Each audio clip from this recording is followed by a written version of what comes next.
I'd like to start by thanking Miriam for this wonderful conference. It's great to be here.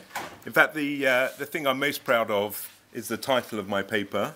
Does Rabbi Sachs's religious pluralism result in the collapse of orthodoxy? When people ask me what I'm going to talk about, I give them the title. They want the short answer. You're going to get the slightly longer answer, I'm afraid. I think all presenters at conferences now should be under an obligation to confirm that their presentation has not been written by ChatGPT. I can confirm that. When my kids were very small at primary school, one of the parents used to wear a T-shirt that offended me very much. This was a religious primary school. And the T-shirt said, "God is too big for any one religion." And I thought it was inappropriate. Can you sit down on the other side? Yeah. I'm sorry, but this is a part of the story.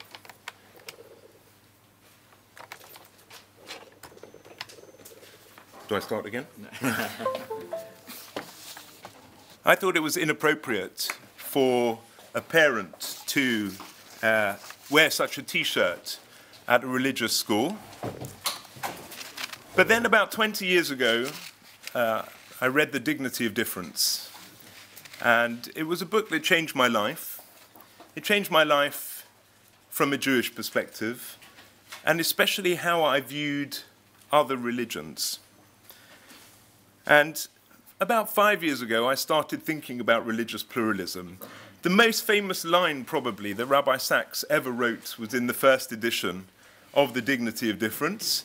I'm shocked. I don't think anyone's actually said this line yet, right? We've got to this point where he said, "God has spoken to mankind in many languages, through Judaism to Jews, Christianity to Christians, and Islam to Muslims." Page 55. Now, this may be about revelation. It may be. But in an earlier book, Radical Then, Radical Now, which nobody criticized him for, they all missed this one. He says, "And to believe that one language is true, the other's false, is absurd. So too to believe the idea that one religion is true and the other's false is equally absurd." And here, the problem that we have is to understand what Rabbi Sachs meant by truth. Now, he said he wasn't a pluralist. I've been looking for references to that.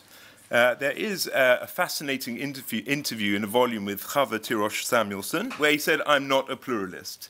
He also said, "I'm not a postmodernist." He was worried about relativism. So how do we understand these two quotes, amongst others found in Rabbi Sachs's writings?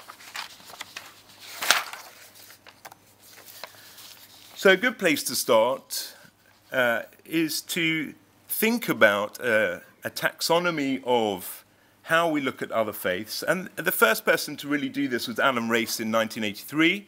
He was looking at how Christians could look at other faiths. And he used the categories of exclusivism, inclusivism, and pluralism. And Alan Brill, in his book, hi Alan, in 2010, he included universalism, which was not in the original taxonomy of Alan Race. I'm going to try and define these terms as I go along. They're not easy, but I'll give a brief idea of what we might understand from them. So we'll start with exclusivism. It's the easy one for religious people. I'm right, everyone else is wrong. Judaism, my faith, is true. All other faiths are false. Now, Rabbi Sachs wrote in One People that a non-Jew does not have to leave her own faith to achieve salvation. And in The Dignity of Difference, he said, there is at least some truth to be found in other faiths. Now, there is a difference here between salvation and truth, but ultimately he's saying it's not the case that Judaism as a faith has all the truth and everyone else is false. There is some truth in other faiths. And when I read this quote from William Cantwell Smith, I could hear Rabbi Sachs writing it himself. Cantwell Smith wrote, It's far too sweeping to condemn the greater majority of mankind to lives of utter meaninglessness and perhaps to hell, simply on the basis of what seems to some individuals the force of logic. I can see people smiling. You can hear Rabbi Sachs saying that, right? Rabbi Sachs was clearly not an exclusivist.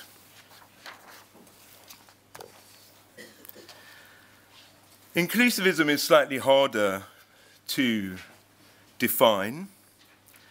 I'm going to define it as one faith has all the truth, in our case Judaism, and other faiths have some truth.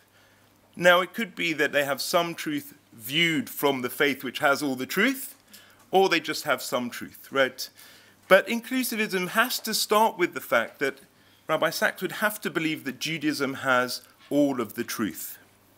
Now, he did believe that Judaism has some truth, but he didn't believe it had all the truth. Sounds radical, right? In Dignity of Difference, he wrote, "Truth on earth is not, nor can it aspire to be, the whole truth. It's limited, not comprehensive."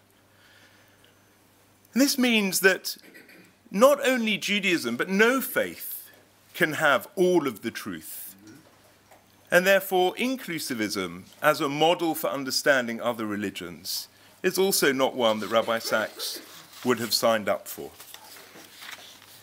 Now, I said it's radical to say that for the chief rabbi to suggest that we don't have all the truth. So I thought I'd bring a Frum source, not Frum from Rome, Rafi, a Frum source from the 16th century on a commentary on Pirkei Avot. "For the wisdom and the esoteric knowledge of the Torah are infinite, and it is impossible that they should all be passed to a human being who is finite." So Rabbi Sachs was not alone. And inclusivism as a model for understanding other religions is not one that he would agree with. Now it gets fun. So Rabbi Sachs said he wasn't a pluralist. But in One People, he said that Judaism is pluralist to other faiths. And various Jewish writers, thinkers, have argued that Rabbi Sachs was a religious pluralist. Brill argues for some form of moral or epistemological pluralism.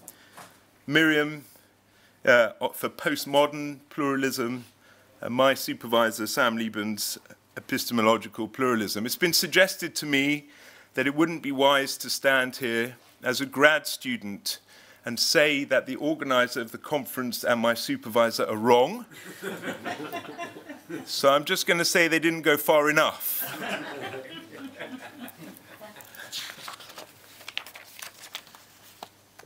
They didn't go far enough because I believe that Rabbi Sachs was a much deeper pluralist than any of these thinkers.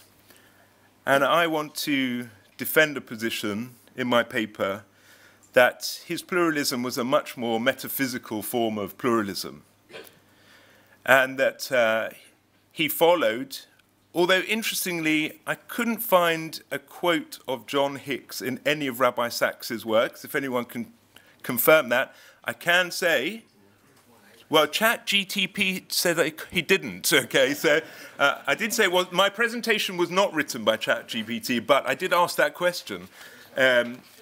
But John Hicks, probably the most famous religious pluralist, and he borrowed Kant's ideas, and he said that the only access to the divine that we can have, the noumena, the ultimate reality, which is unreachable, is through our phenomenological experience.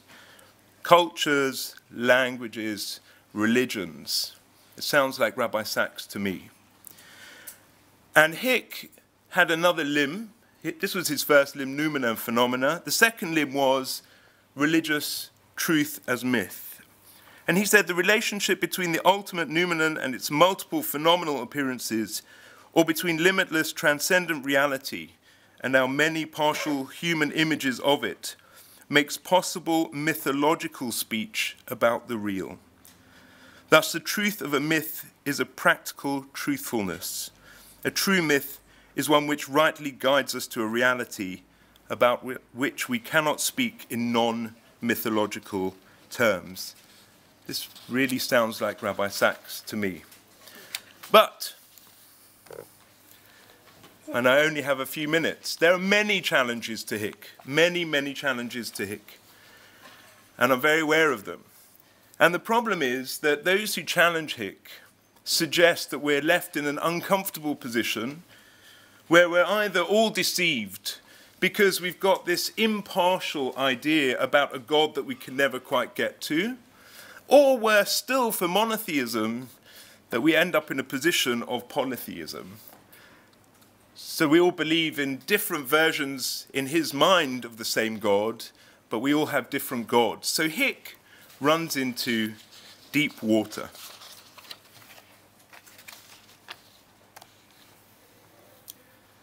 Now, the chidush, the novelty of my paper, is that I want to defend Hick, and I'm going to use the writing of Crispin Wright. All I'm going to tell you about Crispin Wright is he argues that there can be multiple contradictory truths. Faith A says X, faith B says Y, they totally contradict each other, that's fine. Crispin Wright's papers on truth are hard to read, that's an understatement, and hard to understand. In fact, I did ask, you realize I do like artificial intelligence, I asked ChatGPT to summarize Crispin Wright's theory in 150 words. I think I crashed the server. So, Wright is essentially a minimalist with regards to truth, and he introduces the idea of platitudes, and his theory of pluralism can be described as discourse pluralism. And his writing is extensively defended and attacked, but defended by Michael Lynch. See my paper soon.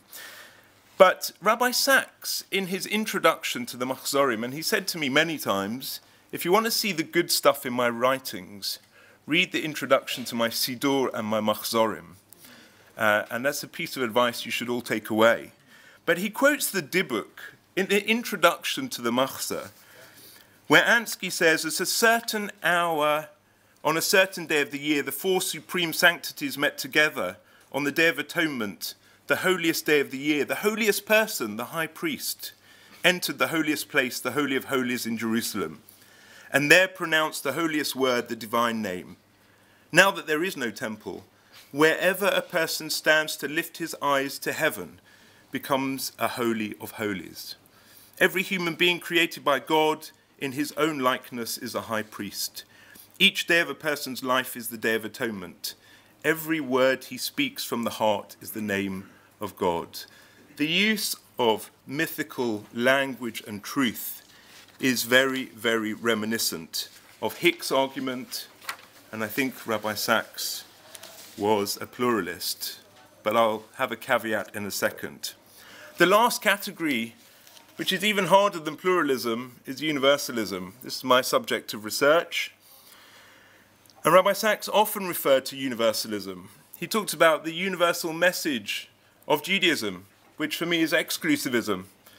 He talked about the fact that man was created in the image of God. Well, that's true, but it doesn't tell us anything about truth. And he talked about the Noahide laws, which are universal, but really, I would argue, are coming from a position of exclusivism. So in a very fine book by Malka Simkovich, The Making of Jewish Universalism, she has this definition. All people, regardless of religion, have access to a relationship with the Israelite God and the benefits which he promises to those loyal to him without demanding that they convert or participate in the Israelite community as a Jew. So was Rabbi Sachs a universalist? Well, he talks about the division between Chokhmah and Torah, and I was reviewing recently Future Tense, and at the end of the book, I saw this amazing section where he says that Bezalel, in building the Mishkan, the tabernacle, used Chokhmah and not Torah. and that Moshe couldn't understand how to build the Mishkan. And I wonder here whether Moses was in some way limited by only being able to access Torah and not Chokhmah. Chokhmah, it seems, is Rabbi Sachs's way of saying there's a universal truth that everyone can access. There's a truth in all faiths. We've already established that. But each individual, and Rabbi Sachs often referred to the universalism of the first 11 chapters of Sefer Bereshit, each individual has a route to God with or without faith.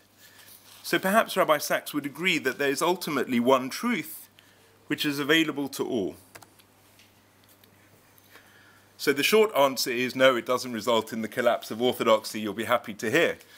The longer answer is, it seems to me that we have to look a little bit more subtly. Rabbi Sachs was inclusivist to all Jews, not inclusivism in terms of truth, as Daniel Rynhold said yesterday. He was pluralist in relation to other faiths, and he was a universalist with regards to all of humanity. Thank you very much.